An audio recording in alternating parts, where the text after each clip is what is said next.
Okay.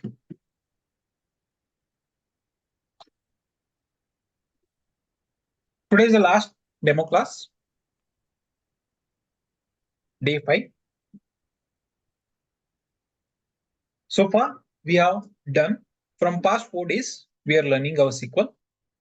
On day 1, we just had an introduction to our data engineering and all, what all things data engineering, what about code structure, and what all things we'll be doing. That we had on our day 1st. On day 2nd, we got started with MySQL. We understood some basic features of MySQL, what are the all functionality of MySQL, and what are the objects inside MySQL, installation of MySQL. We had just a basic idea on top of that. On day 3, we understood few of the languages, that DDL and DML commands, where we understood how to create an object, how to create a table, how to create a database, how to drop a database, how to alter a table, how to add a columns, all that things, and how to insert, update, delete data we saw.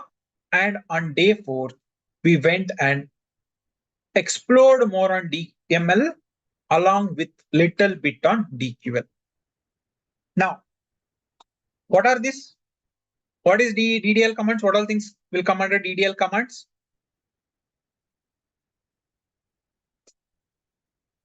Create table. Create? Create table, drop table. No, not only table, database, anything you have to go and say, store, preserve, whatever. With respect to create, alter, drop. These commands will come under your DDL. Now, DML is nothing but, what all commands will come under DML? Insert, update, delete. Insert, update, delete. Then DQL is nothing but your query language, that is select command. Along with that, I've explained you few of the operator. What is logical operator? What all operator will come under logical? And Or. What's the difference between and or?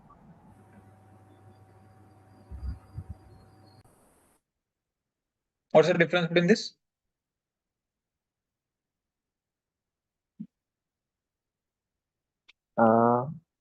For and, like if there are two conditions, if the first condition fails, it will not go to the second condition.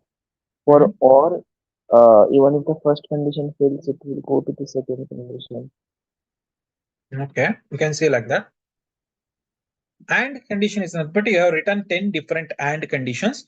Each and every scenario, if it is correct, then only it will come and display. Whereas, or if any one of the scenarios is yielding some results, it will come and give that particular data.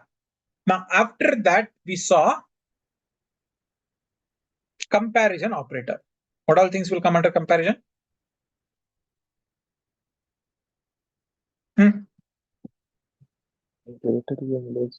Greater than, less than, equal to, not equal to, greater or equal to, less than or equal to. I need to compare my values. I can come. And we have seen some special operators also. What all things we saw? is not. Okay, what's the difference? Why we use this? Why do you comparing use? null value, checking for null value. For comparing or extraction of our null values, we use is and is not. Then what? Then what we saw? Range. Okay, for range, We use what is between. this? I use between. I have a range of elements. For example, from 100 to 200, whatever the IDs are there, I want to go and fetch. I'll go and use range. Then I saw, we also saw in and not in. What is this? What is this? To check whether it like whether our values lie in a set of values. Yep. I'll pass one set of values. Within this, I need to go and filter my data. I use in and not in. And we have one more thing called like operator. What is like?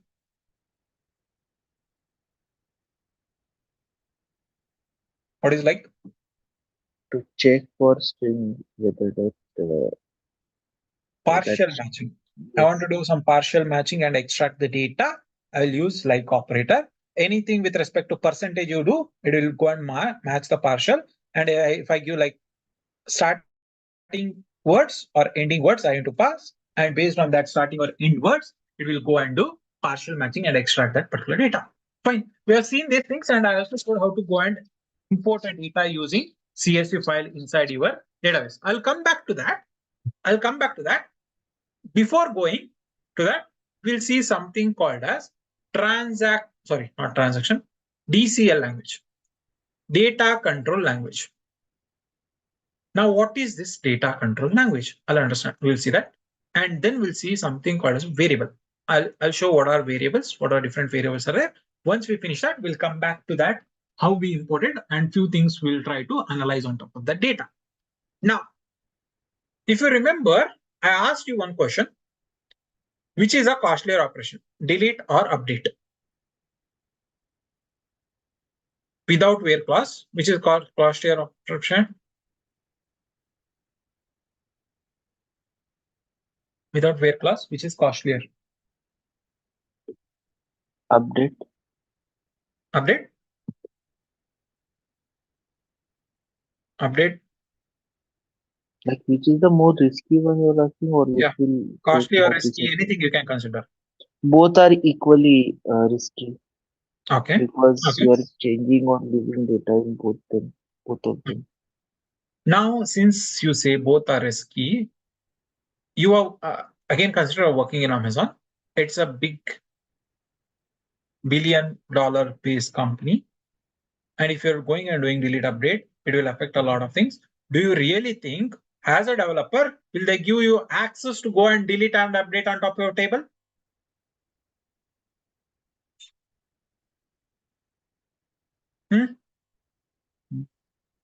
No. Now, how to go and remove that access? That I can come and use using DCL. Now, to give access, grant.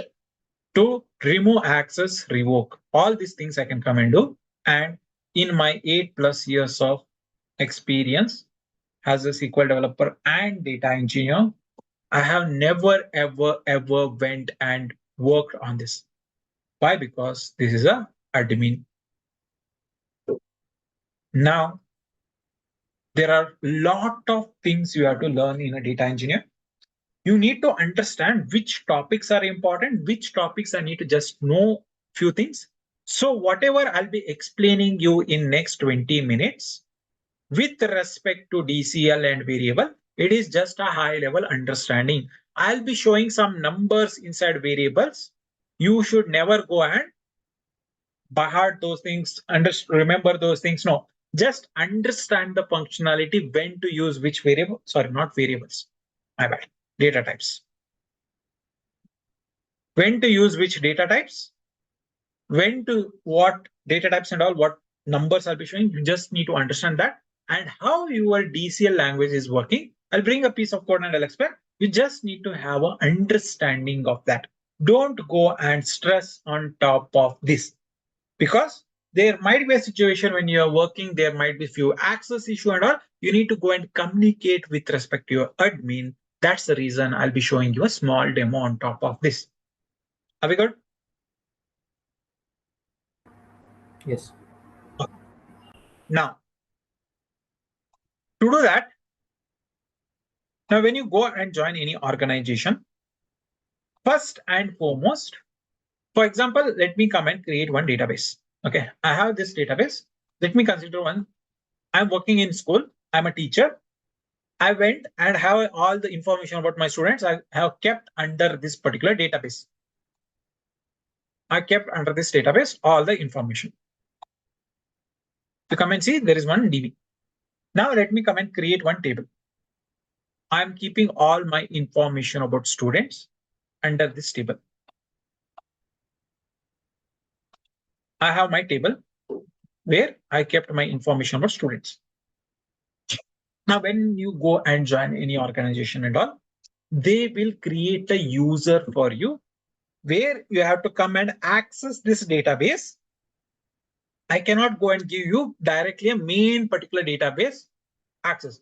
I will come and create one user. As a admin, I'll come and create a user for you. When created a user, under this particular user, I'm saying this is what your username is at localhost. For now, I'm saying localhost because the server, everything is in my local. I give this. They'll give this your server name, information, and all. They'll be doing as admin. And they went and they created this particular user. Now, once you come and create a user, this is your user. This is your password. They say go and log into database. As soon as you do, I'll come and click, and there is a connection. I'll give connection. And I need to give this host name, everything will remain same because you are connecting to your local. I need to come and give my information. So I'll come and say teacher.user is my username. And I need to have my password, whatever the password I have created. I'll come and say, okay, test connection, and connection was successful. Okay, okay. I need to give the naming convention, right? I'll say new teacher is my. Okay, it is connected. Now connection name I gave okay. One particular connection is created for you. As soon as you click on that, UI will open. Now they gave access like this for you, and you went and you connected to your database. Can you see any schemas or database here? As admin, I see have all the information. Can you see here? Can you see? No. Why? Because I have to give access for you. Now I'm saying, for example, you are working as a teacher, you need to insert few data as a information for students inside my what? Table. So I'll say, go and you grant access on top of select, on top of my insert for this table to the user this. Now, this is nothing but TCL command. I'm controlling my objects saying grant, select, and insert with respect to this table to this user. Now, as soon as I come and execute this, if you come and refresh, I have my database, I have my table, I have my this table. If I say select star from, or I'll say choose school underscore DB.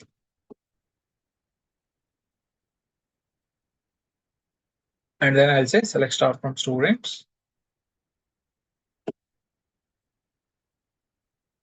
Okay, I have information.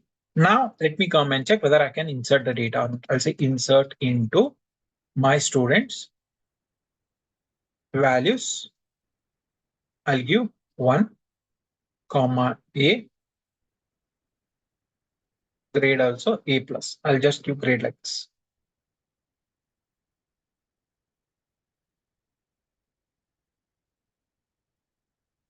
And let me come and execute. Okay, it was successfully done. If I come and see data, I have data. If I copy this and come and see here,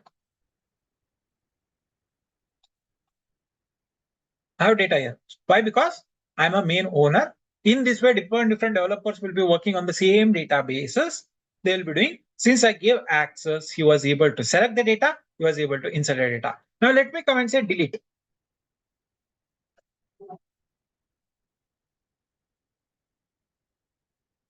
I said delete. It says what? It will throw you an error saying that delete command denied to this. Because why? Did I give access to delete? Did I give access to delete? No, right? Yeah. The same command if I have run here in my main, because I'm an admin, if I come and run, I have each and every access. One row was affected. And if you come and see, you cannot see the data. Same person, if you come and read, he will be also not able to see the data because the data is removed. Now what I'll do, I don't want to give insert also. For that, I need to remove access. So I'll say revoke access, revoke insert data on top of my table. I'll come and revoke access. And if I come and try to insert the data now, it will throw error saying that command denied for the user. So whenever these errors will come, you have to communicate with respect to your user, and then you have to come and remove all the information. Now I'll say revoke all the privileges, each and everything on top of this. And I don't want, now you remove, now you went and you left the company and all. I want to remove all the information. So I'll say revoke all access from my.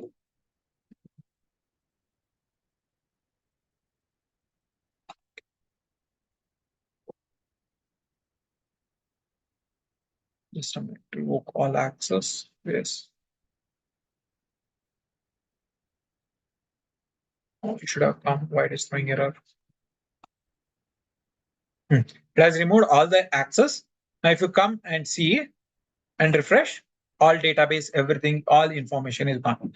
Now I need to come and remove my user also. I can come and drop my user and that user will be there. In this way, I'll be using grant and revoke. You as a data engineer, you no need to come and worry about that. Just remember there are two commands in data control language, that is grant and revoke, which is mainly used for granting permission to the objects. That can be your tables, a database, that can be your any other views, show procedure, whatever the objects that comes under your database, that is managed using your grant and revoke.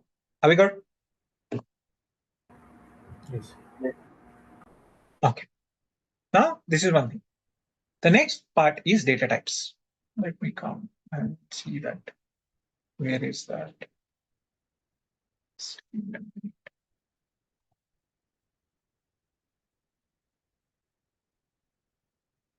a minute. Just one question. So in MySQL, do we have roles as well? No. In MySQL, we don't have. In Snowflake, we'll be having one dedicated class where we'll create different roles. We'll create a user. Okay, There is one dedicated class. For here, you just understand this. There are a lot of governance part and all you have to do using this kind of access and all. That I'll be explaining you there. sure. Okay. Now, coming to data types. Again, I'm saying just understand what I'm trying to communicate for next 5-10 minutes. This particular information is for high level because data types will change according to different databases. MySQL database will not be having same as that of your Microsoft SQL database types. Whatever you're using in MySQL, it will not be exactly same in Snowflake Databricks because according to tools, a little bit data types will be changing, but you need to understand what that functionality is doing. First and foremost data type is integer or big int. Now, whenever you are going and working with respect to integer, specifically with respect to integer whole numbers, I'll be using something called the int type or big int. Now, if you remember in our very second class, when I went and created one data type called integer and tried to add my phone number, it was throwing an error. Yes. Do you guys remember? Do you guys remember? I created my table. First table where I have a specific column called phone number. I added my data type as integer while creating a table. When I was inserting 10-digit number starting from 9, it says that I cannot insert my data into integer. Then I went what? Created as a big int. Do you guys remember? Yes, no? Yes. Okay. Now, why it did not create? So, if you come and see, some of the databases will have this tiny int, small int, and medium int. This is not supported inside your MySQL. Your MySQL have only int and big int. Now, when I use something tiny int, each one of the word, for example, I'm using 121. Now, each one character will occupy 1 byte of space. Now, when I use tiny int, the range of values I can go and do is 2 raised to 6. These are the range that will start from minus 128 to 127. If I define my data type as tiny int, I'm adding 130, it will throw error because it will not be able to understand. This is the only range of values it can go and do. In the same way, I'm using small int, 2 raised to 16. it can go up to 32,000 minus 2 plus this. Only this number of range I can add my under particular small int. In the same way for your integer, it will take 3 raised to 32. It will start from minus 2 to plus 2. Since it was starting this and these are the 10-digit number, my starting value was 9,000, 9 something like this. It was not able to identify. It threw an error. So that's the reason I had to go and give for begin. Now, if you observe here, the more the number of values, your range you're increasing, the byte size for each digit is increasing. So you have to be very careful whenever we are defining in on-prem systems, because on-prem system data types are very important. We have to maintain our storage. It says that each byte will go and occupy 8 bytes. I have my 10-digit number. Now 80 bytes is occupying for one record.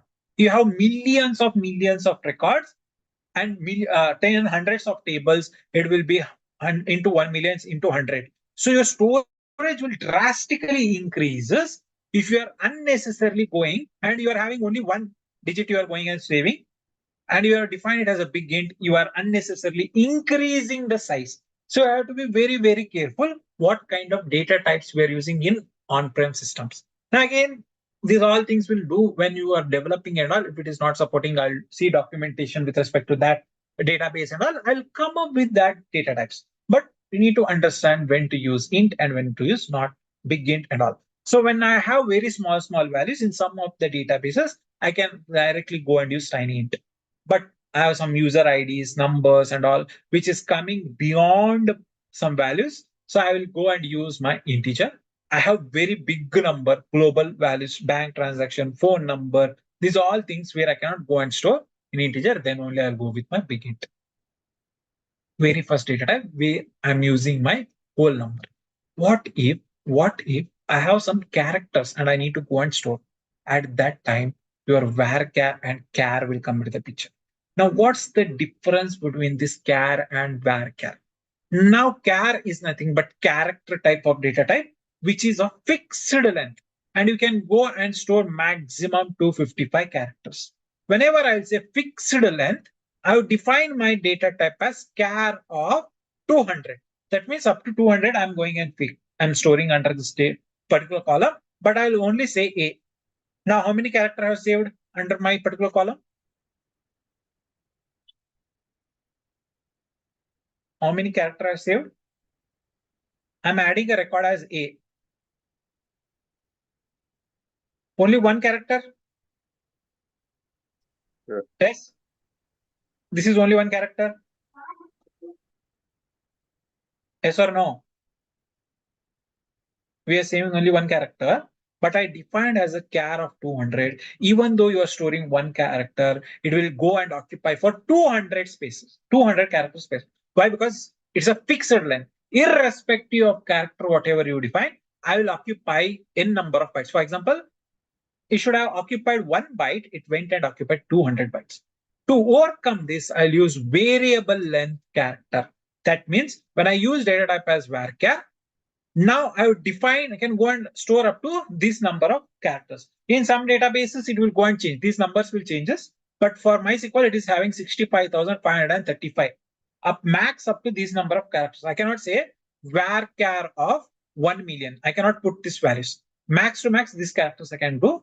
Now, when I say varchar of 200, that means up to 200 characters I'm going and keeping under this column. And I say, but for this record, it's only one. So at that time, one character, 1 byte plus one additional byte. That means for it will occupy only 2 bytes. To maintain that memory, total number of things I need to go and manage, it will give one additional character. If I have added ABC, it would have done 3 plus 1, 4 bytes. Now I'm reducing my here storage if I use varchar. Yes. Are we reducing our storage? Yes. So at that time, I'll be using my varchar. In some of the databases, we have something called as varchar. Now, what is the difference between varchar and varchar is if you have some multilingual language, like you're adding Hindi, Kannada, any Chinese, all different language, it has to understand. So At that time, we use n varchar, whereas in your MySQL, varchar and n varchar, everything is same. Inside your Snowflake also, it is varchar. You don't need to go and define n varchar. And I have that particular extra 2 bytes now. 2 bytes will come and you're saving. Whereas string is a generic. In some database, we'll just go and give a string. It will go and convert into varchar and it will store. So these are the character-based information, any special characters, anything with respect to words and all you are keeping, we use varchar or in varchar. We have to be very careful where to use char and where to use varchar. Now, same thing if I want to use with respect to decimal kind of numbers, I have again decimal, float, double. If you directly go float, it will approximately go and create a precision. You are not giving any precision here. For example, I'm saying what I'm saying inside my decimal, I'll go and say my first, or let me say 2 comma 2. That means 22.22. I'm specifically saying 2 number of precision you go and store. If the same thing I would have done float, it would have done, I'm not giving any precision here. I'm just creating as a float. It will say 22.22, it will show. But again, it will go and keep under a few things. Exact precision it is not keeping in the backend. Double also less precision. When you compare to double, float, when you compare to double, it's much more accurate, whereas it is less accurate. Now you just need to understand if I need to go and work with decimal kind of thing, either use decimal, float, double, and it will be giving that. If I want more exact precision number of storing, and again, the bytes, everything will go and change. So I'll be going and using decimal, float, and now, whereas in Snowflake, anything you go and create, it will create it as a number. If I say decimal of 10 comma 2, it will go and create 10 comma 2. If I say float, it will again say by default, it will go and say 18 comma 2. In this way, it will go and say. So it depends to database and all, but anyway, anytime when I go and work with decimal kind of things, again, can use decimal as a data type, float or double. Now, if I want to work with date, again, we have date, date time, and timestamp. What's the difference is date is nothing but I want to store a date kind of a range of elements. I'll use date. Along with date, I need hour, minutes, and second. I'll use data type, date time. But I want to have a system generated information. I'll use timestamp. Whatever is system that generated, that should come means I'll use timestamp. Now, by default, most of the data types with respect to date should follow YYYMMDD. If this format is maintained only, your database will understand it's a date kind of data type. The same way, hour, minute, second, then only it will understand. So whenever you want to have date kind, it's very type date, date time, and system generated timestamp. But you have to remember by default, it is YYYMMDD. In this format only, if you go and store, your data type will understand it is with respect to date type. And the last is nothing but Boolean. Now, what is this Boolean? There might be a situation whether I'm going and doing true or false condition, whether this particular customer active or not. If he is active, that is true. If he is not active, false. At that time, I will use this one data type called Boolean. Now it is similar to that of tiny int. It will use less space and automatically it is going and doing. Apart from the 0 or 1 or true or false, you cannot add anything other values with respect to Boolean. Now these are the 5 data types you have to understand. You have to remember. One is with respect to your integer. Second is with respect to character. Third is with respect to your date type. Fourth is with respect to float, that is decimal, and last is Boolean. This is widely used in all the data types, and whatever the things are there, you can always go and make use according to your data. Are we good? Are we good? Why we use data types? Yes, yes. Okay, fine. If anyone is new for any SQL and all, just understand. Please don't go and remember all this information with respect to numbers and all. If it is throwing an error and all, on the go, you can go and change that while seeing the documentation and all. Now coming back to our coding. We went and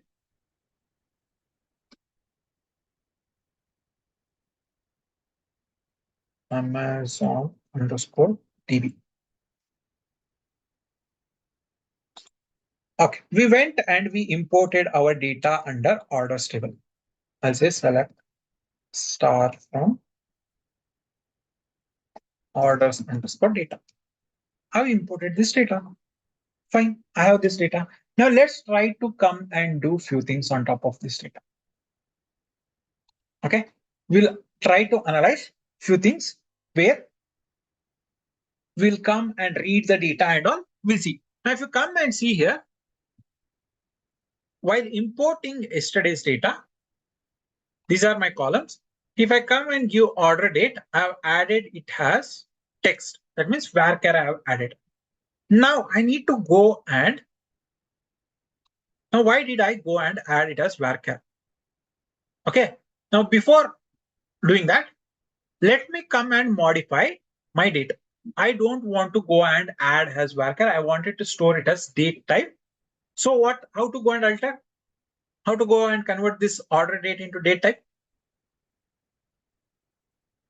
Huh? How I did? How to change the date type? Using alter command. Okay. I'll use alter table, my table name, that is this. Then since I need to modify existing data type, I'll say modify column. What I have to modify column? I'll say order underscore date. And I'm saying my data type is date. I've intended I created this and I'm going and changing this. As soon as I do, it says 100 rows are duplicated or affected. Now if I come and refresh this and I'm putting this, you're saying it's a date type of data type. Now in the same way, I have one more data type here, which is with respect to date, that is delivery date. I'll do the same thing for here. Okay, I'll do same thing for here, but instead of this, I'll put delivery date.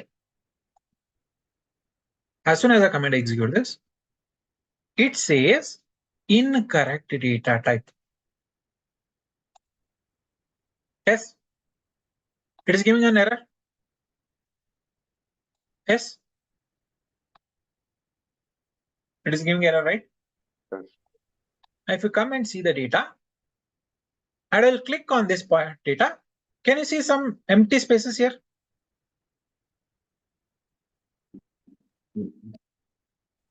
Yes. If you come and see, there are a lot of empty spaces. That means this particular date. Now, after that, you have date. You have date also, but there are a lot of empty spaces. Whenever you use data type as date, it should always have YYYYMMDD. Now I have YYYMMDD as a format. Any issues in that? All right. Year, month, date. It is following that. But it has what? One double space. Now it is occupying this. Now it is not able to convert this into a date format. Now to convert this into a date format, either it should have null or it should be in this YYYMM format. Then only it will go and convert that into date format. Now to do that, now I need to go and change in my, I need to update in my table. Wherever there is this, I need to go and update it as null. How to do that?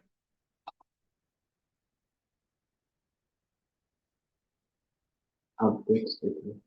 Update my particular table, set delivery date is null. Correct? Yes. Okay. Then Where condition? where? Where delivery date Hmm? is equal to, you can copy that. Okay. Is this correct? Is this correct? Is this correct? It's showing wrong. Why it is showing wrong? It is a blank. Blank is correct. If I say where delivery date is equal to this, if I come and run,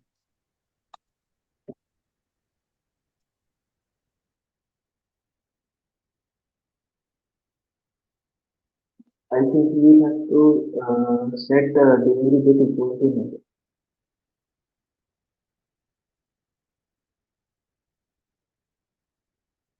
The table name is wrong.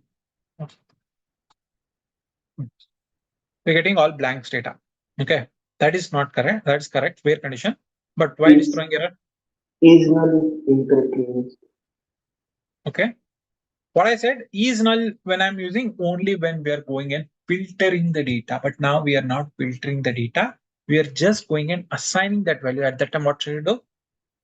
Equal to s.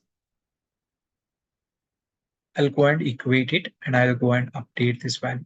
As I said, 253 records had these issues and it went. Now, if you come and run the blank, it is not showing anything. Now I want to see all the null values. What I have to do? What I have to Is do null. Is is null. null. You go and say is null and I'll come and run this piece of command and you are getting all null. Now I need to go and alter my table. I'll come and alter my table and add it. It affected 100 records. And if you see, I have my information as date. Now, these are the transformations where you will be doing with respect to data types whenever you are working with on real time. Have we got? Yes. Okay, fine. Now we corrected all our data and all. Let me come and say select star from my order underscore data. Is order or orders? Okay, orders underscore data. Have this data. Okay. Now you tell me, I want to go and filter the orders that are greater than this date. How to do?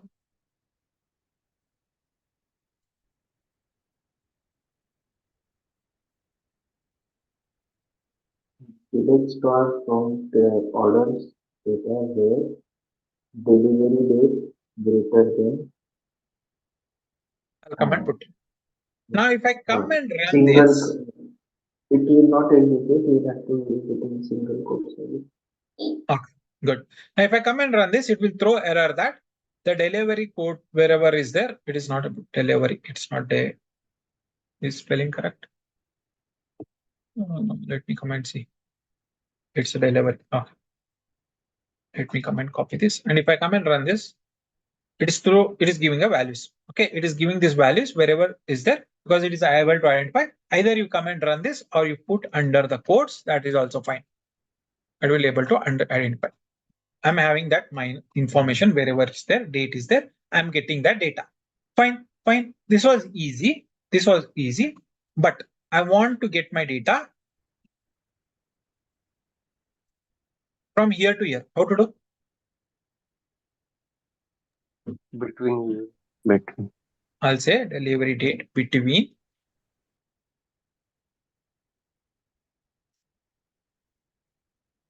this date and this date. I got all my data. This was also easy. But if you come and see, this is my data. And if you come and see, there are a lot of UPIs. Okay, I have my particular credit card. I have few things with respect to, or else let me come and open this.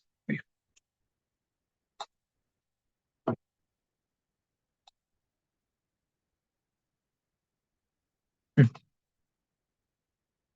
I have this particular data. If you come and see, there are a lot of UPS, credit card, debit card, net pay, UPI and all.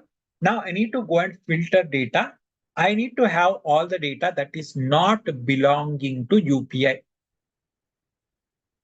Okay, that does not belong to UPI. I want to come and do. How to do? Select star Hmm? Where? where payment mode.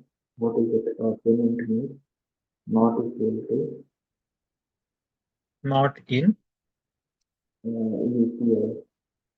oh, UPI.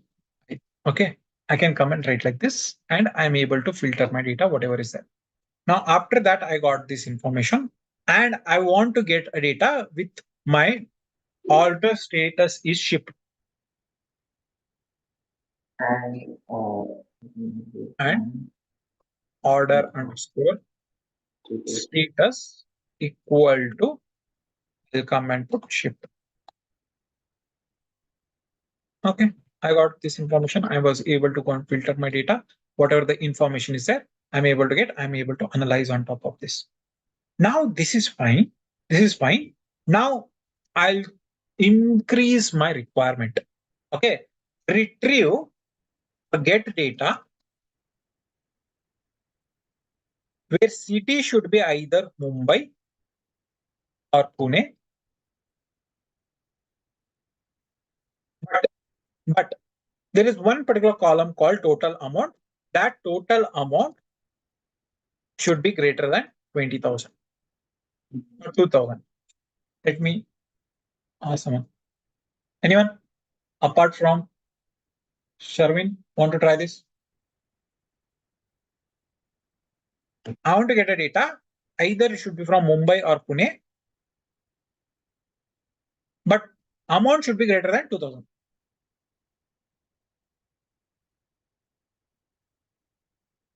How will you do this? Select star from Hmm. table name Hmm. where city Hmm. Hmm. City. uh,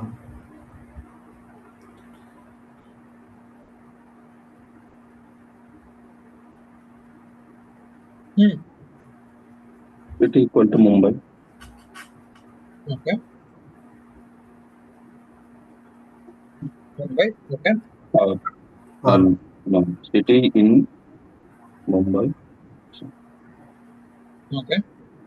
Mumbai, Hmm. Pune, Okay. and total amount greater than 150,000. Ah, greater than 2,000. Okay. Correct. Correct. I'm getting all the data. If you come and see, it's only Pune, Mumbai, and the amount is greater than 2,000, whatever the information is there. I'm getting amount. If I click on this, we'll get a latest amount is this. Okay, I'm getting correct data. Can I write like this also?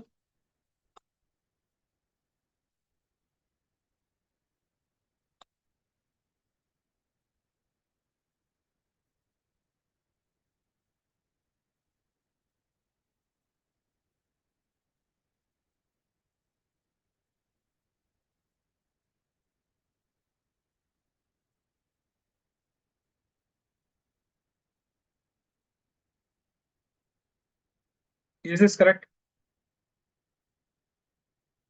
Hmm. Is this correct? might want to put the entire city code in the GC. Sorry, I'm not able to hear you. Your voice, Sarvin. Is this correct? Line number 9. Then city should be put in brackets, I think. Okay, if I come and run this, it is getting all the values, each and everything. But if I click on this, are you able to get data? No, right? Now, why it's happening is, if you come and see inside Mumbai, you are saying or condition. So it is taking or condition and it is getting this. So it is not working. At that time, I need to say specifically these two conditions should satisfy. I'll put under this bracket. After this condition satisfied, then only you move on to the next condition to filter furthermore. At that time, it will work. Are we good? Are we good? What happened here? Yes. Any doubt in this? Are we good? yes. Okay. Now, I take this. See, I took this particular data and I'm running this. I got values. I'm clicking again and again here to organize my data. If you see, it goes from lower. If I click, it comes from upper values. Yes. It's changing, right? Can you see? Can you see this? Are you able to see this? Yes. Now I don't want to go and organize like this. How come I come and do always organization like this? If my data is there, I need to write a query where automatically it should come and organize this data. At the end, after my data, I'll say what? Order by. I need to do order by what column? Okay, by what column I need to do? I need to order by total underscore amount. I went and did total underscore amount and I'll come and run this. Automatically it is taking from lesser number. Yes. It is taking lesser number. Did I go and do any organization? No, right? Now, but I want from higher number. At that time, I'll say descending. By default, it is, if you don't go and mention anything, it is ascending. By default, it is ascending. If I want to go and get from higher number, I'll say descending. And I'll come and get my values. That is with respect to descending. Are we good? Yes. Fine. Now, I'll write one particular code.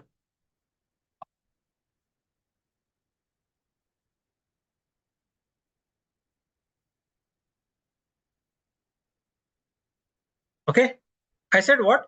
Order by. If I just run this particular code, you're seeing what? Pune, Pune, Mumbai, Pune, Pune, and values are there. Now I'll say order my data by city, total amount, descending. I'll say city has what? Ascending, total amount as descending. I gave two condition in my order by, and I'm running this. Now what is here? What is here? First Mumbai, Mumbai, Mumbai, Mumbai, Mumbai. Everything Mumbai is completed. Then your Pune is starting. Yes. Yes or no? Yes. So what you are doing now, when you go and pass multiple condition in order by, it will follow. First, it will organize your first, that is city. Now, if you come and say M will come first, then your P will come in alphabetical order. Yes. Your M will come first, after that P will come, right? Yes. So first it went and organized your Mumbai. First it took all the values of Mumbai, and inside Mumbai, again what I said, total amount descending. It went and it did for Mumbai, it did all the descending from 4,000, you'll see up to 2,000. Once that order is completed, next value was what? Pune. It went with Pune. And then it is organized. In this way, I can come and organize my data according to my requirement. Are we good? Yes. Who is new to SQL? Are you guys understanding this? Yeah. Okay. Now I got order by these all things. In this way, I can come and put n number. If you had put one more, first it goes and order by this, and then I'll say, let's say delivery date. Or let me say product count. Count descending.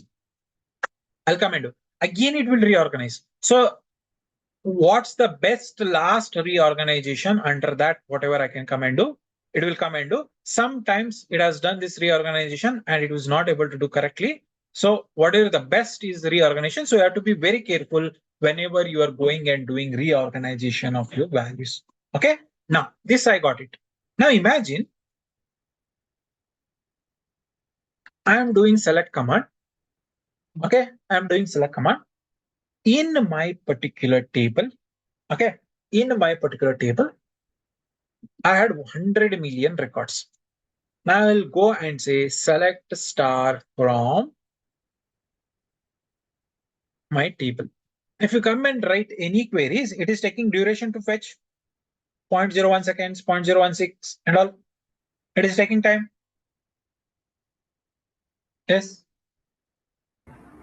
Yes. Now I just need to analyze my data, how data is coming. I need to see 10, 100 records. Let's consider 100 records. I need to go and see. If I go and do select star from my table, you are unnecessarily going and using your computation that you're bringing each and every data. It might take hours to go and display that data. Now I need to see a sample amount of data. Very, very important. Whenever you are working with any data, whenever you want to just see the data, you should never ever, as a data engineer or data analyst or data scientist, you should never use this select star from table. Always remember, I first need to analyze. Always I'll say select star from my table. Let's say orders data. I need to see sample of data. For example, sample 10 records. I need to say, I'll say limit 10. I'm saying limit of 10. So I'm limiting my values to 10 and I'm just going and seeing that particular data. If you come and see, are you able to see only 10 records? Yeah. So limit is for your limiting the number of records from start. Okay, it will only get from first record, whatever the number. If I say limit 5, it will fetch me 5 records. If I say limit 1, it will fetch me the first record and I'm able to see that particular data. Are we good? With respect to limit, why we use limit?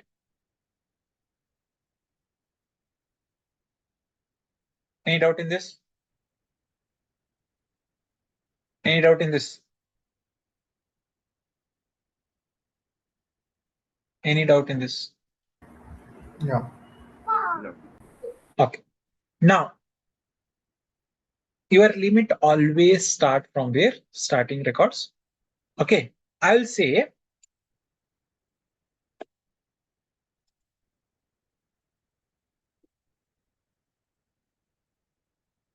this is will give 1 to 6.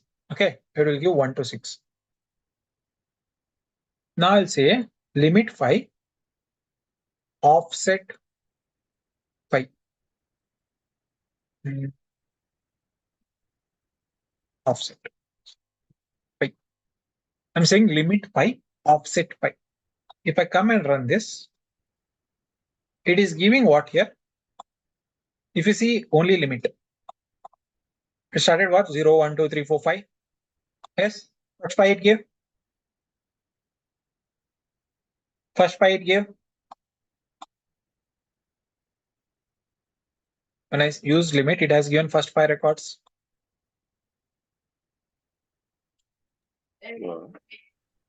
I'm saying limit 5, offset 5. And I'm running this. From where it started? From 6th.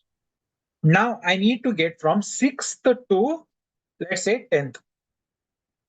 I'll use offset. From which number I need to start, which row I need to start, that is with respect to offset. First 5 you remove. After that, how many records I need? I need only 2 records. I'll say offset 5 limit 2. It will go and fetch from offset 5. That's next record, it will take 6. It is fetching you next 2 records. In this way, I will use offset to get a middle values where I want to go and fetch. So I have a question here. Yeah. So every time that we execute this command, this query, will it fetch the same set of the records, or will it is it going to change? Now, if I come and run this, you are getting each and every data, right? Yeah. In that particular data, how the data is coming. Now, what your select query, your return starting, it will go and select this. After that, I said what? Offset 5. It went and took 1, 2, 3, 4, 5. It removed. 6th, it went. Then you're saying 2. Okay, these 2 records are required. I'll take only these 2. So this order never changes, right? No, it order never changes. Every time your limit and offset should become at the end. So the same thing, I filter my data here. Okay, I had my data here where I went and order by, I did everything. Let me remove this.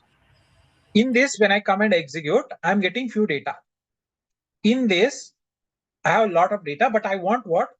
I want to limit to, let's say, first 10 records are required. I'll say limit 10.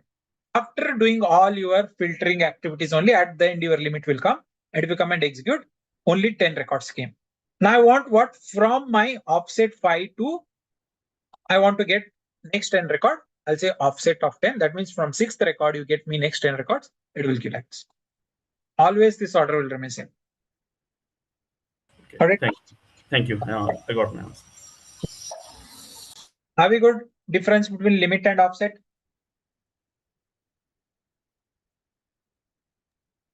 Are we good? Difference I between have limit one and question. offset? Can we use offset first and then limit later? No, that's the syntax. First you have to give limit, then only offset. Okay. Okay. How you follow English grammar? We have to follow the syntax. Okay. Okay. Fine. Now I'll give one question for you.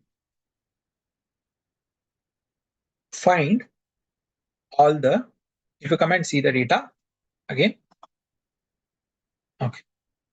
Find all the VIP customer who bought, find all. I don't want to find all. Find top 2 VIP customer who bought using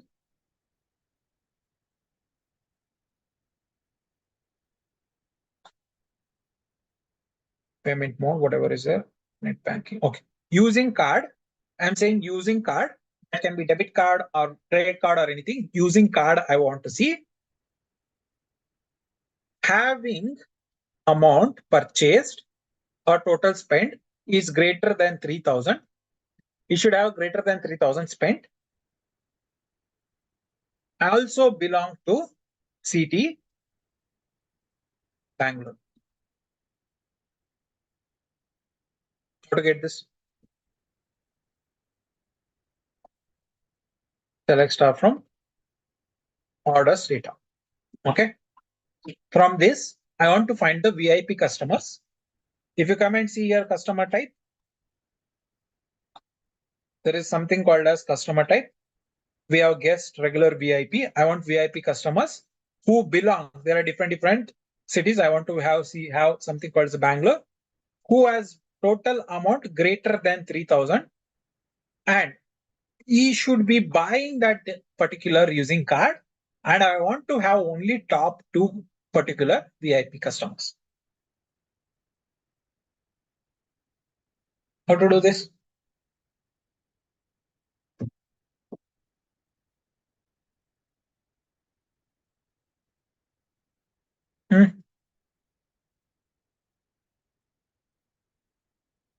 How to do this?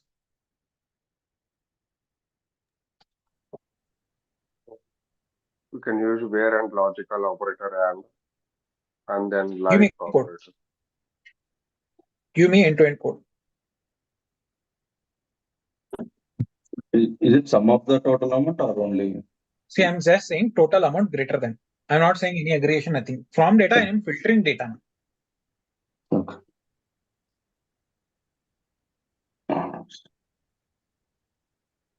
Where customer type equal to VIP. Here, customer underscore type equal to VIP. Okay. And Hmm. Q2 equal to Bangalore. Okay. City equal to Bangalore. Okay. Then And payment mode. Hmm. Like more like okay. Card. Order. Starting it can be anything, but ending it should be Percentage of order. card. Then And total amount greater than 3,000. Total underscore amount Greater greater than. than 3,000. Okay. Then Order by total amount descending. order by Total amount descending. total amount. I need to order by. Descend. Because Why you I want need to order by? top two customers. Okay. So unlimit two. Is it correct? Is this correct? Yes. No. If I come and run only this, select star from this, and I'm running VIP, we got all the VIP. But what? I want only from where? Bangalore. I'll come and run Bangalore. I got my all the VIPs from Bangalore. But I want what? Card payment he should have, because he has done different payments. I want only with respect to card. I went and said card. So credit card, debit card, credit card, credit. But what I want, amount should be greater than 3,000.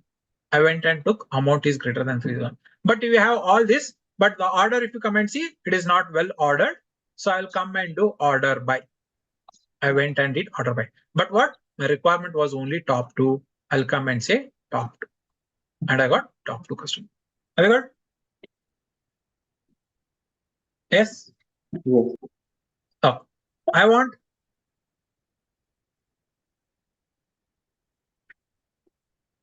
fifth and sixth customer.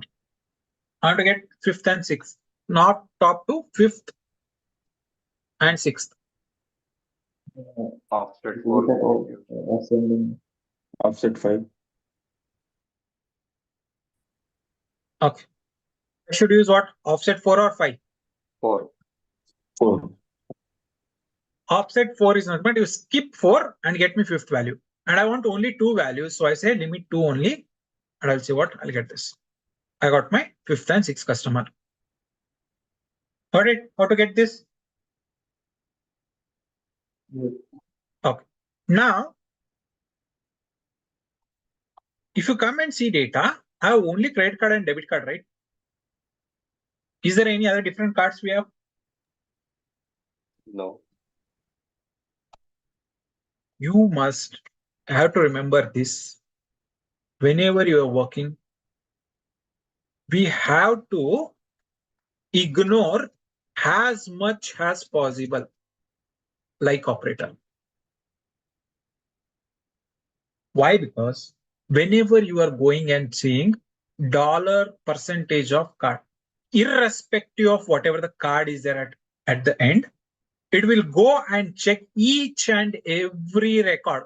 It will say whether card is there in this or not. Card. And if you have 1 million records, or let's say 10 million records, you're increasing the computation. Yes. To go and match each and every record, it has to go and check. You are increasing the computation to fetch that data. So as much as possible, I need to ignore my like operator. So if I need to ignore my like operator, what I have to do here to optimize this query?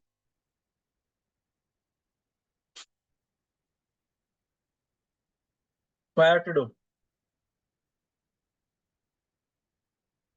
I don't want to use like You will operator. have to you will have to first check how many types of records, like distinct Now, payment mode, now I like said you have only two, one debit card, and no, don't go to distinct and all because I have not explained you. I said only two are there. We can use it in now. In debit card or account. Let's say in, and I'll put my debit card.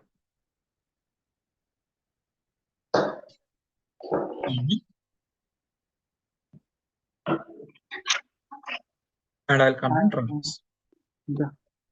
Okay. As much as possible, go and ignore your like operator. Are we good? Okay.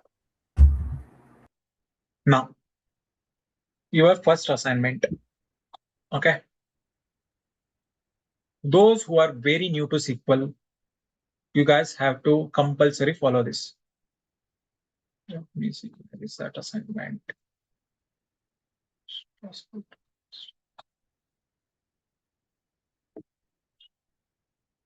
Okay.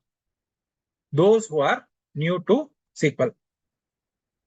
First, get started. I'll be adding this particular data set. I'll be adding this assignment.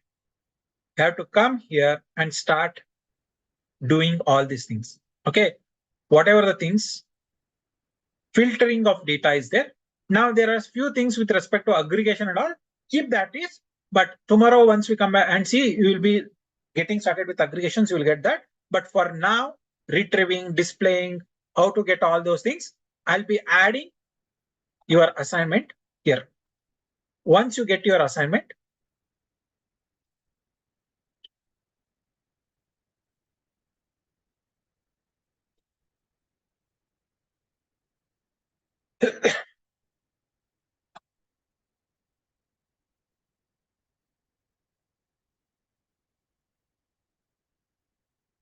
now if anyone want to access this all information, you have to log into our website and all. Go under courses. You have free sessions. Under that, this particular course, which is Snowflake we are doing, we have to go and get access. For you, it will show enroll that, and then access. If you come, you'll get each and every 5 recording classes, whatever we have done. If anyone has missed, it is under sessions. Come and see all. For example, all this particular session, we got started which day?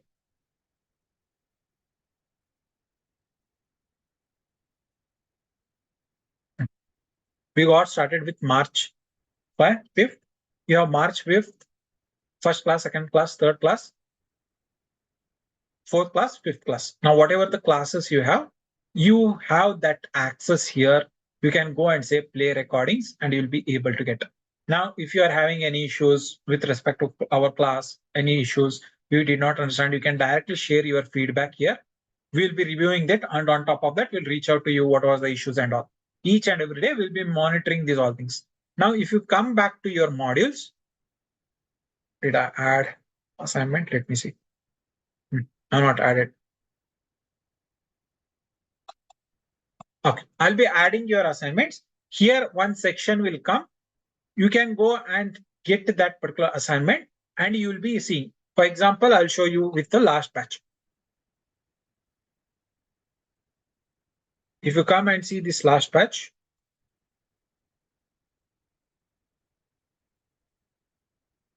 this is your assignment. I'll add an assignment like this. As soon as you click on this assignment, you will get your view assignment. You have to click download, take this particular document. A document will open, each and every information, start doing coding. For this assignment, what data set you require? I'll be adding data sets like this. Okay, whatever the data sets you require for DQL under zip file, we'll be adding under zip file. Download that zip file, extract that, and import into your database and get started working with that. Now, each and everything, once you complete your assignment,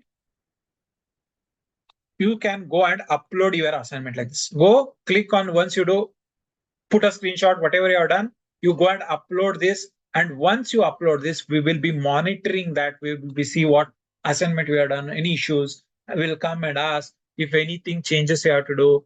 I'll be giving feedback on top of that. You have to go and do feedback. The same way it will be for continuing for SQL, each and every particular topics, whatever we do, that assignments will come. After Python, a lot of assignments will come. After doing that, Snowflake, once we complete, assignments will come. Everywhere you'll be having assignments. For DBT, once you complete, assignments will be there. More than 40 plus assignments will be there. You have to do, complete and do this. And based on that, we will be evaluating and helping you out. This is your first task you have to come and do. Are we good? Will you do this? Yeah. Okay. Now, coming back to last one small topic I'll take before closing the class. I'll take one small topic. I have this particular table here. Okay, let me create one table. I've created one table. I have this data.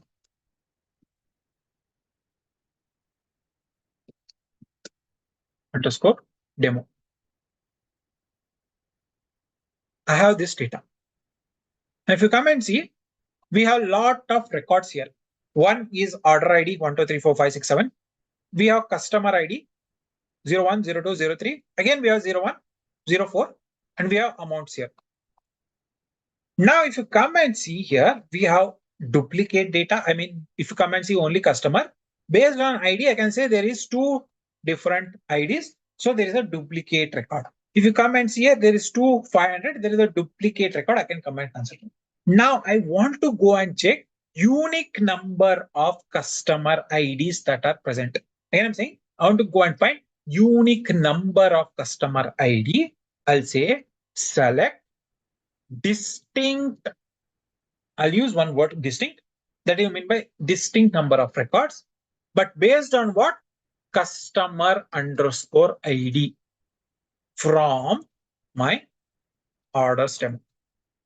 I'm saying you get my unique records. If any duplicates are there based on customer ID, don't get that.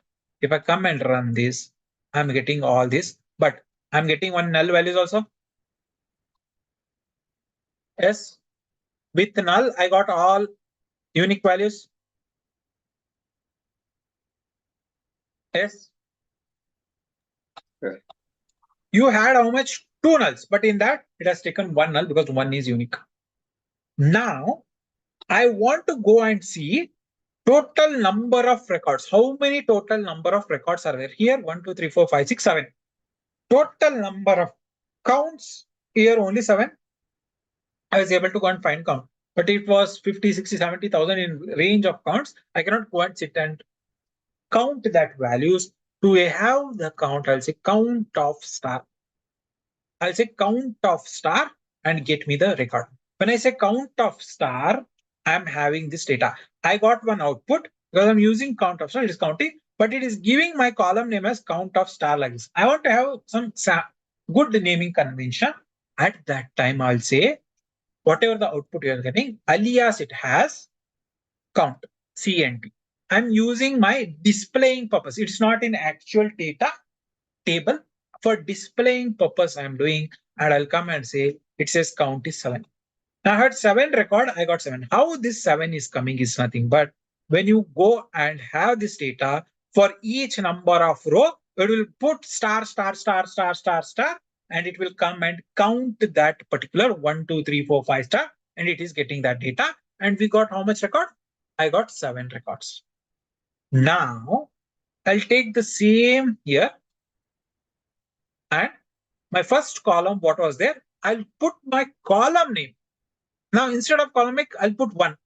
I'm saying count of 1 as count from my demo. I still got 7. Yes. Still I got 7. Yes. Now, what's happening? Instead of star, now it is putting 1, 1, 1, 1 in every column and getting that data.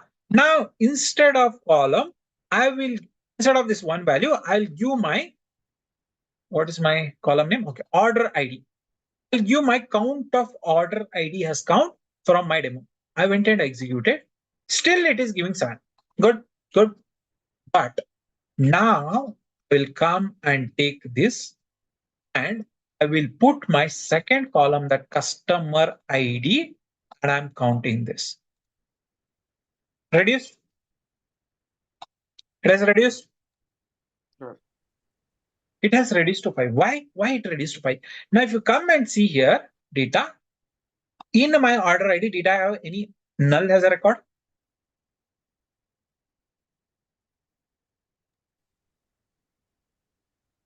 Did I have any null as a record? No. If you come and see something called as customer ID, do we have null as a record? Yes.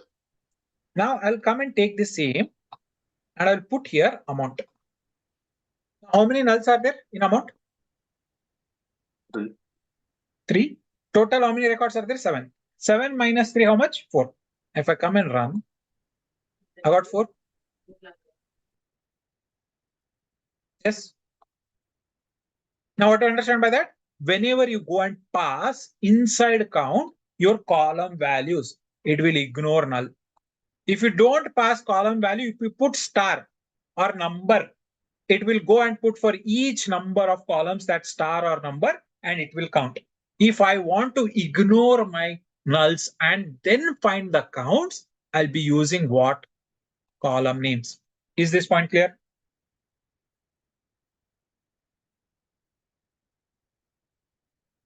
Is this point clear? Others? Is this point clear? Please respond. Yes, sir. Okay. Now what I'll do, I'll take same thing. Okay, I take same thing. What is distinct doing? What is distinct doing? Remove duplicate group. Now, if I come and run this, how many records I have? 1, 2, 3, 4, 5. Now, instead of only customer, I'll put here distinct customer. I'm putting what? Distinct customer, and I'm running.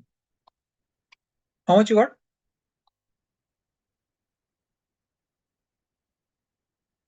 How much you got? 4. But when I run this, what value are getting? 1, 2, 3, 4, 5. 5. Yes. What's the difference between this and this?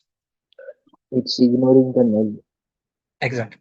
Now, when I put distinct, it first goes and get the unique records, but I have to do what? Count. Again, on top of that, it is doing count and it is getting. Now, I'll take the same code. I'll put here as a count.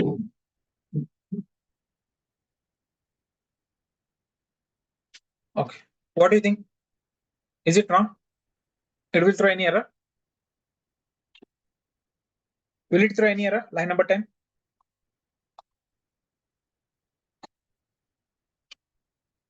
Line number 10, will it throw any error?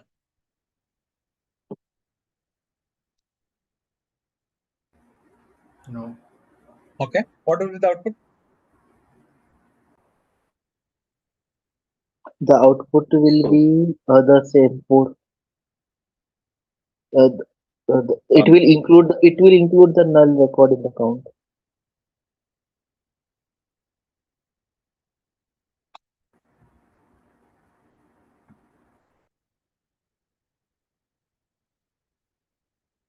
It came here 5. It is giving here 4. Okay. If you come and see here, 1, 2, 3, 4, 5. What's happening?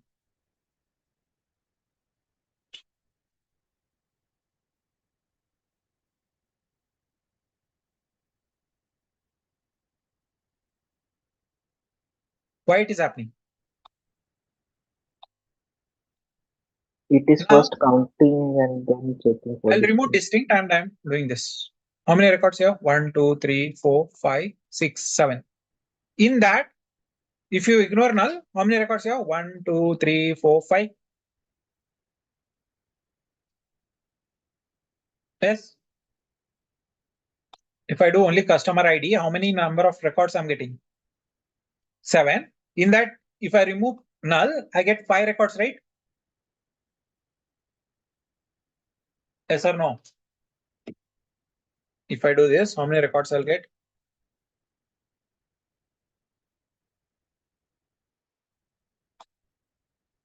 5.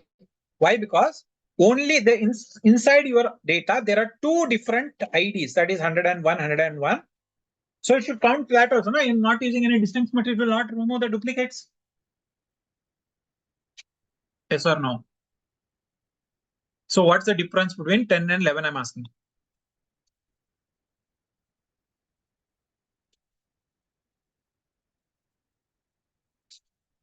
In 10, what is happening is that sorry, in 11, what is happening is you are doing distinct customer ID inside count, so it is removing the null values during that and when on the line number 10 it will first do a count.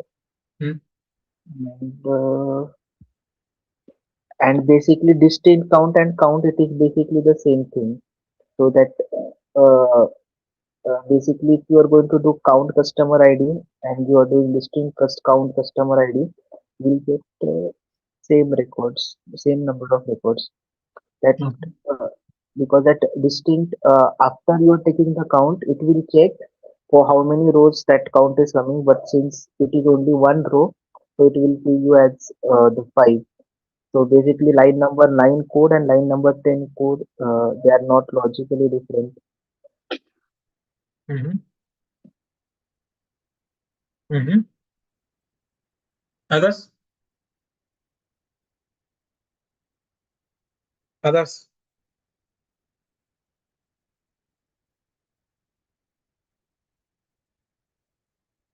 Okay. Now, why I brought this question is this is where every data engineer fail in interview. Now, do you think a lot of people will try to go and give complex things inside interview and see the knowledge? No, they are going and checking your fundamentals first in your first round. To trick you how particular data is coming, they will give questions like this. First, they will give distinct, then they will give distinct outside. Now, what's the difference between this is? It is counting the data. Anyhow, one column, only one distinct output will only come. It will not be affecting much. Whatever the output of this is there, it is coming anywhere. But here, what happens? First, it finds the distinct and then it is doing counting. So they will go and trick like this and will give you what is your output. You go and give. So to check your fundamentals strong and all, it should not necessary to give you complex coding.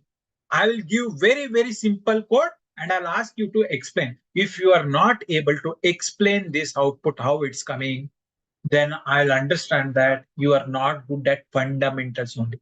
If fundamentals are not good, any complex code, if I come and give you also, you'll not be able to understand. Because nowadays, in any organization, writing code is not a big deal. Anyone can use ChatGPT or anyone can use inbuilt AI tools to come up with a code. But if you're not good at fundamentals, what that code is not giving, you are not able to understand that, you are not able to debug that, you are not able to go and correct and fix that code, then that there will be a problem for organization because they cannot come and sit and teach you all the fundamentals. So few folks will be always going and ignoring SQL, Python and all and start directly with respect to Snowflake to learn the features and all. Features of any tool. You can learn Snowflake in 1 month. You can learn Databricks in 1 month. You can learn Airflow in 1 week. You can learn ADF in 1 week. You can learn DBT in 2 weeks. These all tools we can learn easily because why? Features are same across all.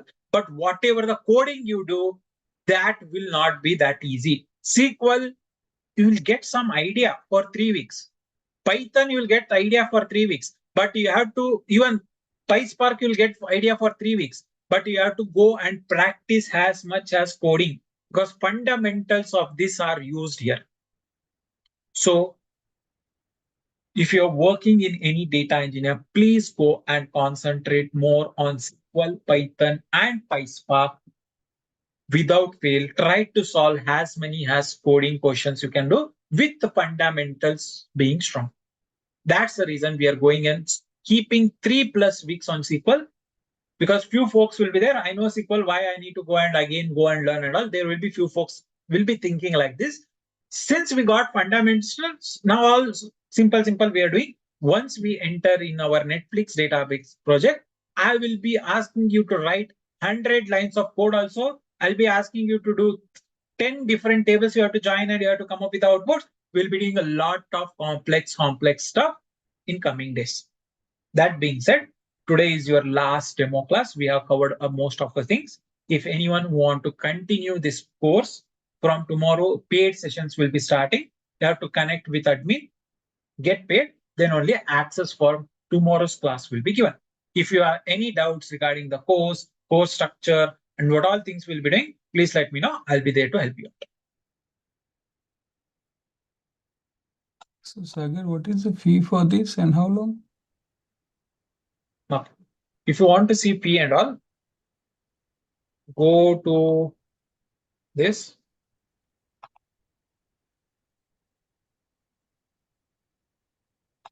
Go to courses, paid session. Where is Snowflake?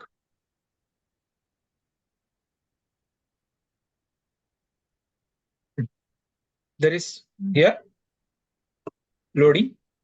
Go and access that. It is loading just a minute. If you the total fees is 40,000, but you are doing any installment and all, it will you have to give two time installment. It is 40,000. 3 time is 45. 1 time is 38. You can go and connect with admin and all. Go and ask what all things and all. And if you come and see the things, what all things we'll be doing is this is our course structure. For 3.5 weeks, we'll be doing SQL. There is one project, Python 3.5 weeks. Next 10 weeks, we'll be doing Snowflake DBT. Matillion will be given as a recorded session, only Matillion, where we'll be building one end-to-end dynamic Snowflake project in Snowflake. That will go for 6 to 8 hours. One end-to-end project in DBT. After we finish our DBT, we'll be solving more than 15 use cases in Snowflake, 10 plus use cases in DBT. We'll be given assignments, all those things we'll be doing. From foundation, we'll do all complex and project, whatever we'll be doing will be dynamic store procedure coding part we'll be doing. After doing that, you're good to get started with interview and all. Parallelly, we'll be doing ADF and Airflow for 2 weeks. We'll be building pipelines, end-to-end pipelines. We'll integrate our Snowflake with ADF. We'll integrate with Snowflake with Airflow and all we'll be building. And then we'll have PySpark with respect to Databricks. We'll learn PySpark, whatever is there with respect to Databricks. I'll be showing you one open table format called Delta tables. And along with that, since Snowpark is almost same as PySpark, 95% of code is same, I'll be using Snowpark also. I'll showing. It will go for 2.5 weeks. We'll be building one end-to-end project in Snowpark and PySpark. And after that, I'll be showing AWS integration. That will go for 2.5 weeks. We'll use different tools and inside AWS. How can I go and work? And we're building 3 different projects inside AWS. And these all things will be coming. And if you come and see the projects will look like this. This is your first project where we build end-to-end pipeline inside our Snowflake. And if you see, the process will look like this. Different tasks, everything, the pipelines will be built like this inside Snowflake. And once we finish DBT, the pipeline will be built like this in DBT. And after that, one Databricks and Snowpark project will be built. Then if you come and see, this is end-to-end project. 3 different projects integrated into one project. And if you see, this is a pipeline we'll be building. To build this all pipelines, I'll be showing how to use Copilot, how to use ChatGPT and all to build a pipeline, to debug the pipeline, to do end-to-end process and all. I'll be showing you that. After doing ADF, we'll learn fundamentals and we'll be building end-to-end pipelines in ADF. Then after finishing fundamentals, we'll be building end-to-end pipelines in Airflow. Then if time permits, we'll be showing one streaming project, or else we'll be given this as a recorded sessions. These are all things we'll be doing. Class timings is 8 to 9:30 a.m. IST, Monday to Friday.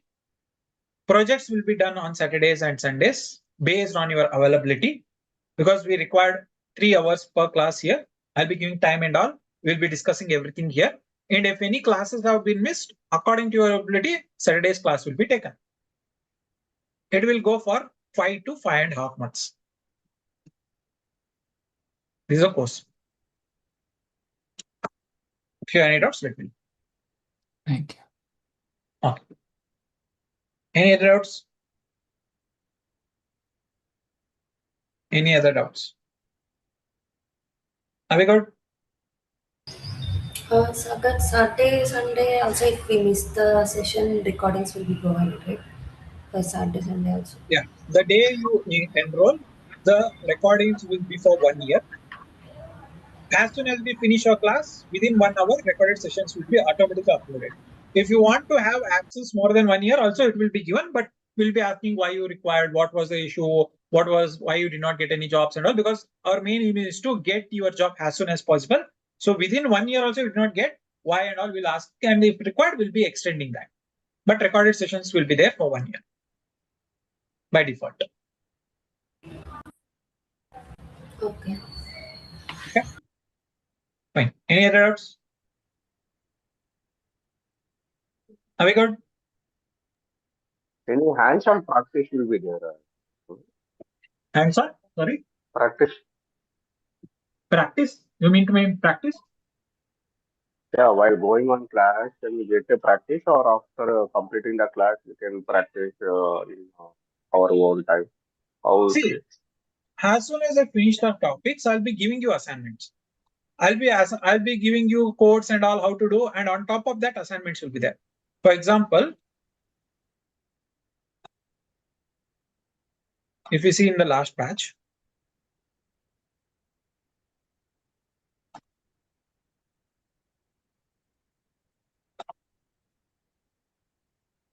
there is that my courses. Did I log in?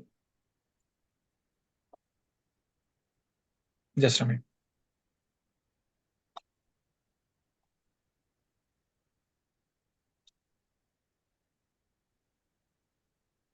I'll show you.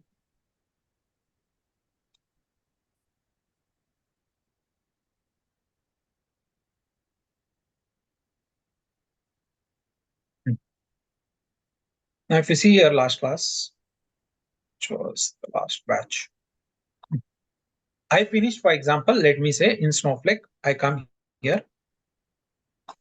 We finished one topic. Here, particularly, let's say I have finished my first topic called internal stage.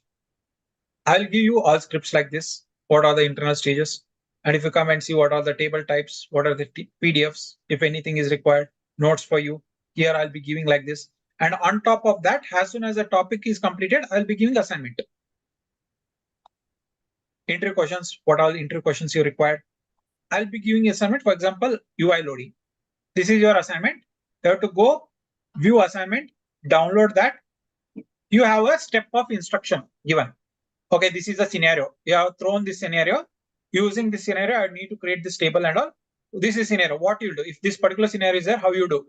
Because scenarios, the hands-on only if you do, you'll be having that confidence. Without doing hands-on, you'll not be able to explain anything in the interview. So we'll be giving all the scenario you have to do. You have to put a screenshot and you have to submit it. That practice you'll be doing. Along with that, once I complete a project, for example, we have our project here, end-to-end project. Now, once I complete my project, I'll be giving you interrelated questions related to project. This is my end-to-end flow related to project. Explain your project. You need to have that particular end-to-end flow project execution document. We have around how much? 29 page. Now, what all things is there? What happened? You need to read. You have to understand your project. This was the flow, each and everything you do. And on top of that, what are interview questions? These are all documents we will be giving. So if this scenario is there, what happened in your project and all project related questions will be given this. What is your plan? How your project went? How many months? Because you need to go and explain these all things, real time scenario questions and all. After each project, you'll be given. If you go to DBT, there is one particular project like this. I gave all information related to project. That is again here. If you come to AWS, again you'll be having that project. If you come to Snowflake, again you'll be having end-to-end project and all. So each and every document will be given. Based on that, you'll be preparing. Got it? Who asked the question? Yeah, got it. Thank you. Okay. Any other doubts? Yes, Sagar. Considering the call frequency, if you throw some focus on previous batch students, or how many calls get placed like that? See, as I said, calls is there for Snow. Now, only two tools inside data engineer, only two tools that are high demand is one is Databricks, next is Snowflake.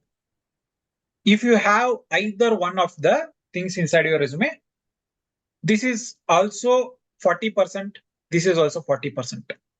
Now, earlier, if you had only Snowflake, like 3-4 years before, if you had only Snowflake, out of 10 calls, you got 8 calls with 3 to 4 plus years of experience. But now, if you only put Snowflake or only put Databricks, you'll not get calls. You have to have some tools. Now that's the reason we have divided this. Now you're coming to calls and all, there are a lot of calls coming. Every week, 1 week, we can expect minimum 5 to 6 calls. If you have only Snowflake plus DBT. But package, again, I'm saying, if you have 10 lakhs, it will go for 13 lakhs, 14 lakhs, only that much. Why? Because less number of tools. If you have this plus Airflow plus ADF package, you can expect up to 16 to 18 lakhs for 3+ years. And calls will increase 7 to 8 every week. If you add Databricks, PySpark, AWS, you can expect 20 to 24 lakhs for 3 years. And calls will increase 10 to 12 every week. For data engineer is there, and how to get this call, how to make your resume, how to get your Naukri profile created, how to create your resume and all with respect to LinkedIn and all, we'll be having placement cells. Every week placement cells will be there. You need to attend that, you need to discuss, mentors will be there, Mahesh will be there, he'll help you out all the time to get the calls. Yeah, okay. Okay. So workload will be increased based on the package, Sagar? No, see what happening is nowadays, right? They are looking for a person who know each and every tool. Nowadays, projects have become very dynamic. One project will be there with respect to Snowflake plus DBT. As I said, your project with respect to data engineer will vary from 3 to 6 months. That's it. You'll be working only on 3 to 6 months. Once the project is completed, we'll be moved to another project.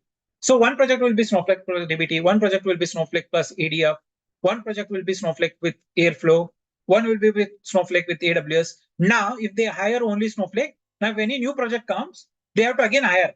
So they are looking for multi-tool people. But when you get into project, there might be a chance only on Snowflake you'll be working for now. But again, if they ask you to learn ADF, again you have to upskill. Yes. So that's the reason we'll concentrate first you to get job and all, but slowly we'll be increasing each and everything so that we can increase the package also. You have that wide variety of calls also you'll get, and you will be targeting a lot of calls. Got it? Yeah. Yeah, got it. Okay. Any other doubts? Are we good? Sagar, I have a question. Yep. Go ahead. Yeah, so like the project I used to work on, it didn't have any of these technologies. So how do we manage like telling about this thing? Like we have worked on Snowflake and all. So that's the reason we are doing what? 6 to 8 projects.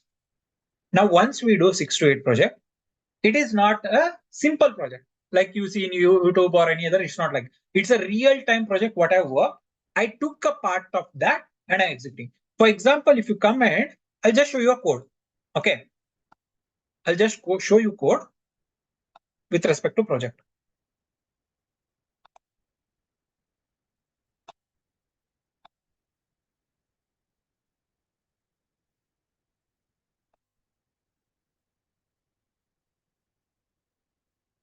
Just a minute. Okay. This is your project.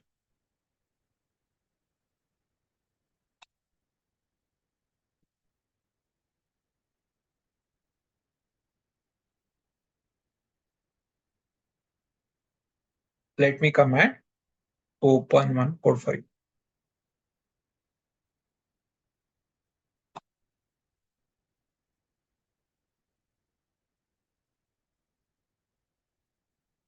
Now, just a minute. Download.